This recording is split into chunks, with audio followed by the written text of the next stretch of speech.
case briefs, and so much more. LSData's got what you're looking for.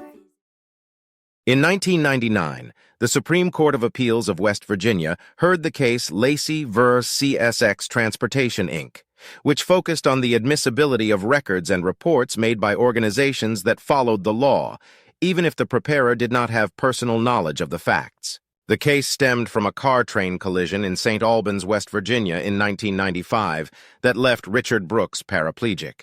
Plaintiffs Tanya Lacy and Brooks sued CSX Transportation and the car driver, Keiko Sullivan, for negligence, claiming that CSX's practices led to the accident.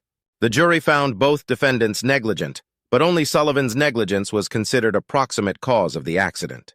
The plaintiffs challenged the judgment in favor of CSX, citing errors such as improper argument by CSX's counsel and exclusion of evidence from CSX's employee. The court reversed the judgment and ordered a new trial, holding that the excluded evidence was crucial to plaintiffs' expert testimony and countering CSX's claims. The circuit court's error was in mistakenly requiring the plaintiffs to prove that the accident diagram's preparer had personal knowledge of the locomotive's location during the collision.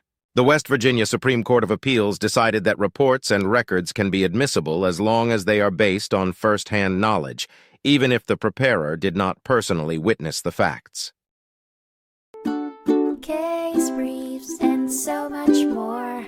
LSData's got what you're looking for. Visit lsd.law, elevate your mind.